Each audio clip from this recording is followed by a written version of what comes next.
Can we talk about some of your investments? Yeah.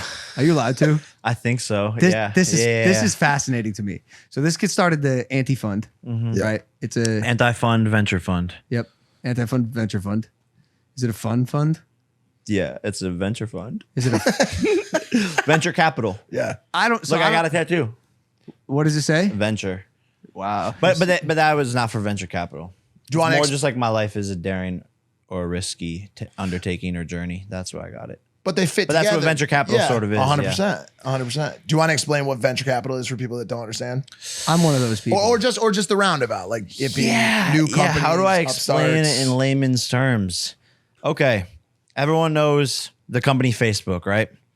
Mark Zuckerberg was a young guy with an idea, but he didn't have the money to create that idea because why would he? He was a college student, a broke college student. So he goes off to Jimmy from Anti-Fund Venture Capital Fund, and he sells 5% of Facebook, let's just say. Let's use Peter Thiel, who actually did. I think it was like 5% of Facebook for $10 million. So now he has $10 million to create his idea.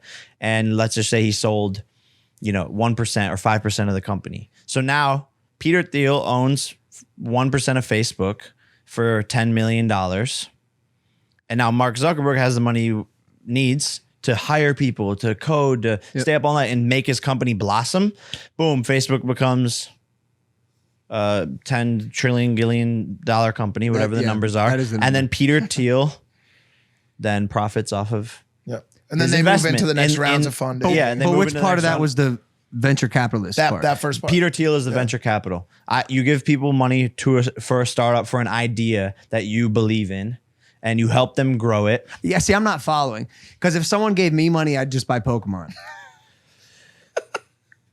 and if they had done it when you did it, it would have paid off. Yeah. So if I gave you money to buy Pokemon cards and I was like, hey, we're 50-50 partners, you could buy all these cards. And when you arbitrage, sell them for more, I'm going to split the profits with you. You have to spend it on what they tell you. You can't like run over to Magic City for crazy Saturday. You technically can as like a CEO. Yeah. That's why it's like investing is a very meticulous thing. You have to do diligence. You have to trust your instincts.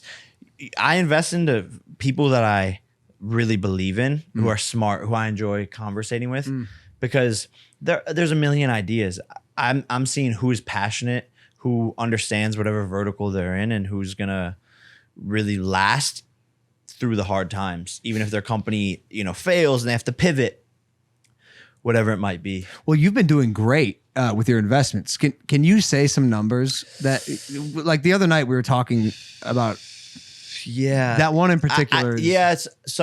Probably a ton of legality around that shit. Yeah, I won't say names, but like we invested $250,000 into a Metaverse project. How are you getting the majority of your looks right now? Is it your partners? Like, are they doing the majority of due diligence and active like hunting? So I've been involved in this space since I was 18. Yep. So I've just known a lot of people before the space got even more popular, like how it is now, where like everyone's doing it.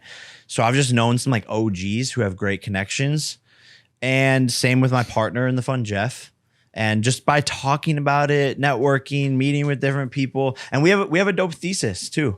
It is dope. When we invest into these hot companies, let's say like the Facebooks, or Alchemy is another one we invest in. Everyone wants to invest because they know the company is going to blow up like crazy. So why it almost becomes the CEO is then asking you, why should we take your money? Yeah, because we're going to make you money, guaranteed.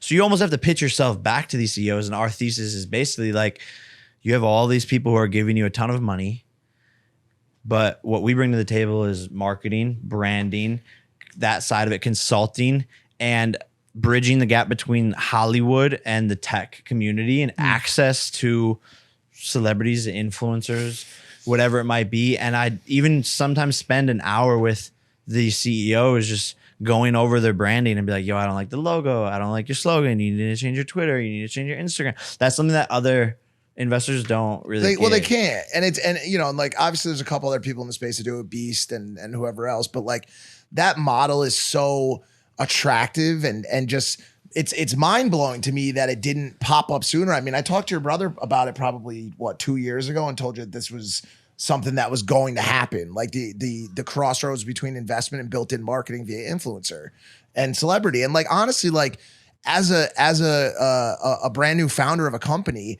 you're not going to look at 250K the same way as you would look at 250K plus Jake Paul. Yeah. You're just not. And so like you have this built-in cheat code or thesis or whatever you want to call this IP that you've built, and it's genius. It's very smart. I think people have known for the longest time that he's the creative storyteller and you're the business guy. And it's so funny right now in this exact moment to see those two storylines come to life in such an easy to see way. Yeah. Full on through boxing, business, anti-fund, all that stuff, business. Full on head down creative storytelling. It's nuts. It's like everybody saw it coming, but now it's really happening. I think we learn a lot from each other too. Absolutely. Like at least I do. Like I see his artistry and I'm like, wow, that's great. You know, I could take some things from that because I'm inspired by him, and I think maybe vice versa as well. 100%, bro. I love our conversations. When I get the privilege of being trapped on a jet with this kid, let's just chop it up because we do have such different lives and yet are both in the same spot, which is so interesting. We say it all the time, but we really are yin and yang. Yin and yang. We're the exact same and the exact opposite. It's fucking weird. High five. We didn't.